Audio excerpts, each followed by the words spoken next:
14 اگست ہماری زندگی میں بہت اہم دن ہے۔ اس دن ہم ایک آزاد قوم کے طور پر دنیا کے نقشے پر ابھرے تھے۔ ہماری انفرادی اور اجتماعی خوشیوں کا محور اور مرکز یہی دن ہے۔ ہمارا وطن عزیز وہ وطن نہیں جو وراثت میں ملا ہو، بلکہ پاکستان کی بنیاد متحدہ ہندوستان میں بسنے والے مسلمانوں کی خون اور ہڈیاں، اینٹوں اور پانی کی جگہ پر استعمال ہوئی ہیں۔ السلام علیکم ناظرین کرام، میں ہوں واصف علی اور آپ دیکھ رہے ہیں یوٹیوب چینل۔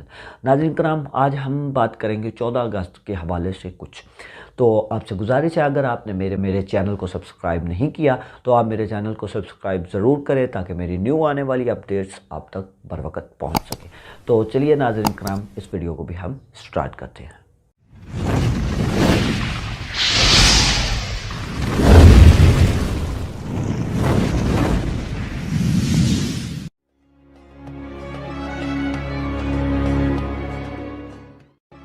گراں تکلیف کا اندازہ صرف وہی شخص لگوا سکتا ہے جس نے تعمیر پاکستان میں اپنا تن من دھن، اپنا بھائی بہن اور عزیز و اقارب کو قربان کر دیا ہو۔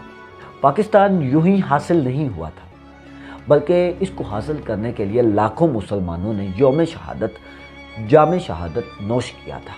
کتنے ماؤں کے بچے ان کی آنکھوں کے سامنے قتل کر دیے گئے، کتنے مکانوں میں لوگوں کو بند کر کے انہیں نظر آتش کر دیا گیا تھا، کتنی پاک دامنوں عورتوں نے اپنی عزتیں لٹا کر پاکستان کی قیمت ادا کی، کتنے بچے یتیم ہوئے جو ساری عمر والدین کی شفقت کے لیے ترستے رہے۔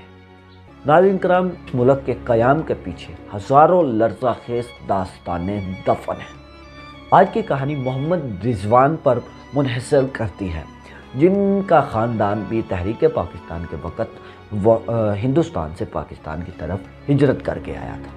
تقسیم کے وقت محمد رمضان اور ان کے خاندان پر گزرنے والا قیامت والا وہ ایک ایک لمحہ محمد رمضان کے ذہن میں نقش بنا چکا تھا۔ تقسیم کے دوران گزرنے والے قیامت سکرا کے واقعات بھی اسے عمر بھر یاد رہے تھے۔ محمد رمضان نے کہا تھا کہ تقسیم سے پہلے ہمارا خاندان برِ صغیر کے علاقے امرتسر کے مشہور علاقے خزانہ گیٹ کا رہائشی تھا۔ تقسیم ہند کے وقت میری عمر 28 سے 29 سال تھی۔ میرا ایک بیٹا اور بیٹی بھی تھی۔ جشن آزادی کی تیاریوں میں مبارکبادیں لی اور دی جا رہی تھی، اور ہر طرف نعرہ تکبیر کے نعرے بلند ہو رہے تھے۔ گلی گلی، گاؤں گاؤں اور شہر شہر پاکستان زندہ باد اور قائد اعظم زندہ باد کے نعرے لگ رہے تھے۔ دوسری جانب ہندو اور سکھوں کے سینوں پر سانپ لوٹ رہے تھے۔ ان کے ہاں سوگ برپا ہو گیا تھا، صف ماتم بچھ گئی تھی اور آہ و بکا شروع ہو گئی تھی۔ تقسیم ہند کے اعلان کے بعد پورے پنجاب میں ہندو سکھ مسلم فسادات اٹھ پڑے تھے۔ 15 اگست 1947 کو ہمارے گاؤں کے مسلمان سکھوں کے مظالم سے ڈر کے اپنی عزتوں اور زندگیوں کو بچانے کی کوشش میں بے سر و سامانی کے عالم میں اپنا گھر بار سارا سامان وغیرہ چھوڑ کر پاکستان کی طرف روانہ ہو گئے تھے۔ ابھی کچھ فاصلہ ہی طے کیا تھا کہ سکھوں کے ایک قافلے نے بندوقوں، تلواروں، برچھیوں اور مختلف ہتھیاروں سے ہمارے قافلے کا رستہ روک لیا۔ ان سکھوں نے ہمارے قافلے پر حملہ کر دیا۔ اپنی ماؤں اور بہنوں کی عزتیں بچانے کے لیے قافلے کے ہم چند جوان مسلمان ان کی عزتیں بچانے کے لیے سینہ تان کے سکھوں کے آگے کھڑے ہو گئے تھے۔ اس موقع پر کئی نوجوان مسلمانوں کو شہید کر دیا گیا اور قافلے کے تمام لوگ تسبیح کے دانوں کی طرح بکھر گئے تھے۔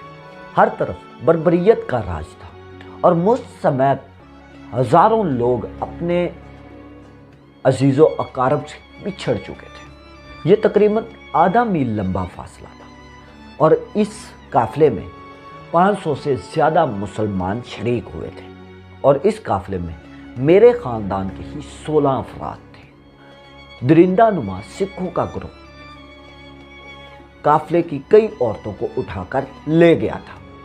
ان میں سے کئی عورتوں نے اپنی عزتوں کو بچاتے ہوئے اپنے شیر خوار بچوں کو لے کر قریبی کنووں میں چھلانگ لگا کر موت کو گلے سے لگا لیا تھا۔ خالق کائنات کو مجھے اور خاندان کے چند لوگوں کو بچانا مقصود تھا، اس لیے ایک سکھ نے ہماری عورتوں کے زیورات کے بدلے ہمیں واگا بارڈر تک پہنچانے کی ذمہ داری اٹھا لی تھی۔ اس سکھ نے نہ صرف زیورات لیے بلکہ ہمارا سارا ساز و سامان لے کر چند دن بعد واگا بارڈر کیمپ پر ہمیں پہنچا دیا تھا۔ ہر شخص اپنے خاندان کے اہم لوگوں کو قربان کر کے وہاں پہنچا تھا۔ کیمپ میں قیام کے دوران کھانا نہ ملنے کی صورت میں ہم نے درختوں کے پتے کھا کر بھی گزارا دیا تھا۔ محمد رمضان کہتے ہیں کہ نومبر 1947 کی ایک شام واہگہ ریلوے اسٹیشن پر ہم اہل لاہور کے ساتھ اس گاڑی کے استقبال کے لیے موجود تھے جو مسلمان مہاجرین کو لے کر کالاکا سے روانہ ہوئی تھی اور براہ راستہ امرتسر پاکستان پہنچ رہی تھی۔ طویل انتظار کے بعد جب دور سے گرد کا ایک طوفان اسٹیشن کی طرف بڑھتا ہوا دکھائی دیا، ہجوم میں ایک یکدم خوشی کی لہر دوڑ گئی تھی، کیونکہ یہی وہ ریل کا انجن تھا جو کالکا سے روانہ ہوا تھا۔ ہم پانی اور مشروبات کے مٹکوں اور چاٹیوں کا جائزہ لینے لگے جو آنے والے مہاجرین مسلمانوں کے لیے تیار کیے گئے تھے۔ ٹرین جب قریب آئی تو سب نے نعرہ تکبیر اور پاکستان زندہ باد کے نعرے بلند کرنے شروع کر دیے، لیکن گاڑی سے نعروں کا کوئی جواب نہ آیا اور نہ ہی گاڑی کا کوئی دروازہ کھلا تھا۔ جب ہم نے کھڑکیوں سے گاڑی کے اندر جھانکا تو ہمارے دل کانپ گئے اور رونگٹے تک کھڑے ہو گئے تھے۔ تلواروں سے کٹے ہوئے گلے، گولیوں سے چھلنی سینے، پھٹے ہوئے پیٹ اور جسموں سے علیحدہ بازو اور ٹانگیں ظلم و تشدد کی المناک داستان سنا رہی تھی۔